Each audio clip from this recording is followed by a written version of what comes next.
In order to prevent overfishing, the committee has asked fishermen to pay for inspectors to board their boats. However, this act of bargaining by the committee has already made the fishermen unhappy. The only person who stood up to resist was a deaf and mute person. He first let his daughter translate his curse words as a retort and then expressed his unwillingness to accept the discounted purchases. If they continue to sacrifice like this, the fishermen will not be able to survive. Meanwhile, the brother took the opportunity to suggest selling the fish directly without using intermediaries. After his provocation, others present also expressed their support one after another. However, it is easier said than done. Their family has neither enough money nor experience. Except for Ruby, all of them are deaf and mute and cannot communicate normally with others. In order to start the business, Ruby's translation is essential. Ruby is already accustomed to the expectations of her parents. This is why she wakes up at 3 a.m. every day to wake up her sleeping family and go fishing at sea. They made flyers and sent them to customers interested in buying fresh fish. With the collective efforts of the family, they gradually accumulated some funds during this period and rented a new store. Seeing their own sign painted on the door, the four of them feel extremely gratified. Meanwhile, Ruby has been practicing singing constantly. Although she has tried her best to find time without missing classes, she still arrived late for the third time and received an ultimatum from her teacher warning her not to come anymore if she continues to be so careless. Ruby promised not to be late again, but plans always lag behind changes. That afternoon, Ruby, who just finished her work, was planning to practice singing but was stopped by her mother. It turned out that as their business grew, the local TV station decided to interview them. If Ruby didn't help them communicate with the TV station's crew, they would not be able to complete the interview. Once again, Ruby was tied down by her family. During the interview, the father talked a lot while Ruby kept trying to contact and apologize to her teacher. As a result, the interview did not go well and she couldn't catch up with her practice either. The next day, she went to find the teacher, hoping for forgiveness, but he refused to believe Ruby again. They all live in the same town, so the teacher naturally knows Ruby's difficulties. Therefore, he understands that being late is just a superficial phenomenon, and the root of the problem is that Ruby hasn't truly made up her mind to apply to music school and cannot truly be independent from her family. When she returned home at night, Ruby finally mustered the courage to confront her family. However, as soon as they learned that she wanted to go to Berkeley, her parents immediately objected. Their business had just started to improve, and Ruby could not leave at such a time. Ruby felt extremely wronged and cried out that there will never be a good time and that she can't stay with her family for the rest of her life. In the face of the harsh reality and lonely youth, singing became Ruby's only way of releasing herself. Applying to Berkeley showed her hope for a different life, but this hope was based on the premise of separating from her family. The mother didn't want Ruby to leave them because she would lose her precious baby. However, the father told her that Ruby had never really enjoyed being their baby for long. Ruby became the family's translator from the moment she could speak. When Ruby returned to her room, she received a text message from Miles. He had been apologizing to Ruby before, saying that he was actually envious of her. He told his friends about Ruby not to ridicule her, but because he had never experienced a close relationship without barriers like her family. Miles only sang to cater to his family's expectations. In this text message, Miles not only asked for Ruby's forgiveness but also promised to do anything for her. So Ruby chose not to go fishing with her family but instead brought Miles into her own little world. They conquered the highest diving platform and their previous grudges disappeared. They naturally started a relationship. However, the day Ruby did not go with her family to fishing, the inspector came to inspect their fishing license. According to the regulations, deaf and mute people are not allowed to go fishing on their own. The inspector immediately notified the Coast Guard and revoked the fishing licenses of the father and son. When Ruby returned home at night, she found out that her father's fishing license had been revoked.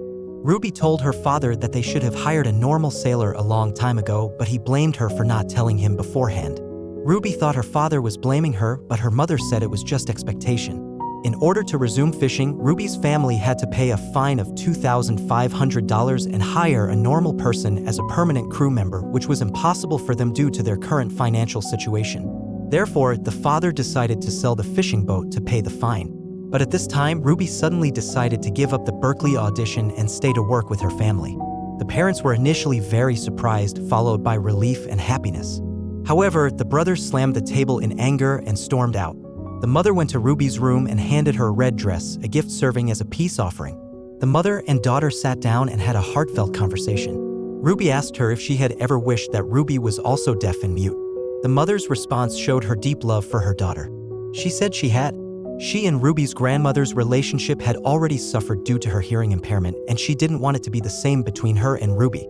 For the mother, the world of normal hearing was unknown and dangerous, but she didn't want to hinder her daughter from pursuing her dreams. She was just afraid of becoming an outsider to her daughter's talent and aspirations because of her own congenital limitations. The mother and daughter didn't hold a grudge overnight, and once they understood each other's true thoughts, their bond quickly mended. However, the issue with the brother still remained unresolved. The next morning, the siblings met at the beach and quickly got into an argument after exchanging a few words. The brother didn't appreciate Ruby's sacrifice, as he didn't want her to give up on her dreams. He had learned about Ruby's innate talent from Ruby's best friend and didn't want her to waste it by staying here. Even though their family couldn't communicate with normal people at the moment, they will figure it out, and it was the normal people who needed to learn to adapt. Besides, before Ruby was born, the family had lived a good life. He told Ruby that excessive protection of family members would only further isolate them from the outside world. Ruby couldn't argue with that and could only stare at her brother leaving with teary eyes. The autumn concert was held as scheduled, and even though the family couldn't hear, they still came to support Ruby. On stage, Ruby dazzled the audience with her singing, infecting the whole crowd with her voice.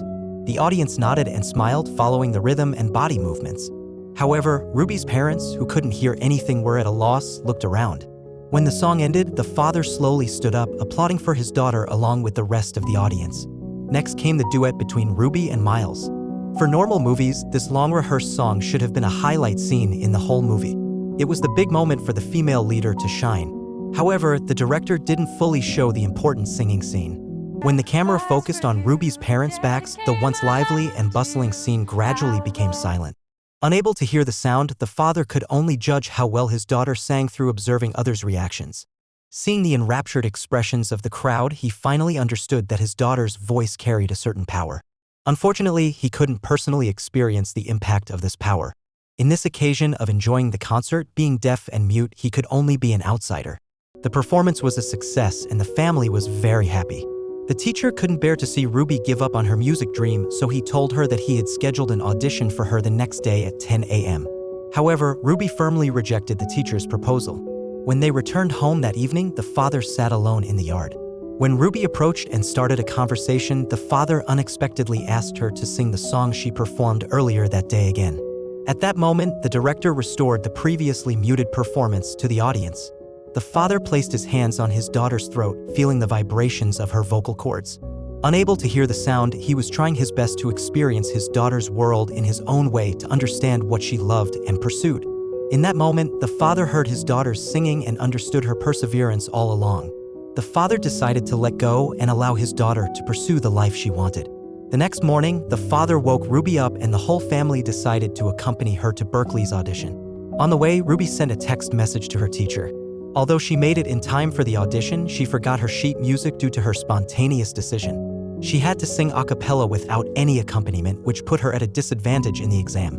Luckily, the teacher appeared in time. The piano music played, but Ruby, who was nervous, couldn't get into the right state immediately.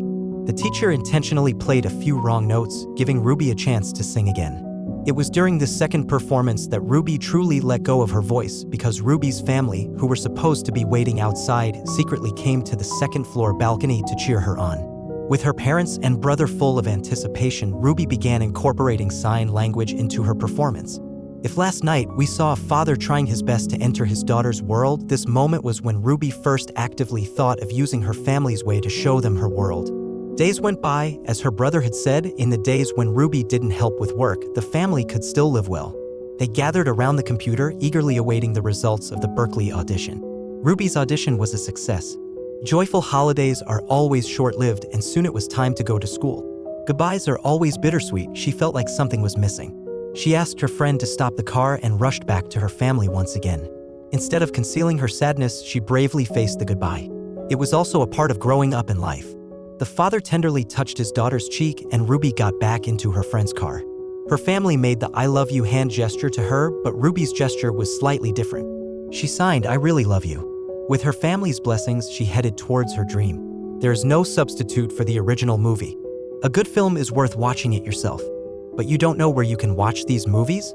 Use Superbox. With Superbox, you can access all live TV channels in 4K quality. It also provides access to over 13,000 movies and series. and updates with the newest content very often. The total cost for one of these is 2 months of your cable bill. Then you never have to pay fees or bills ever again. Click the link in my bio and use my code to get it at a better price.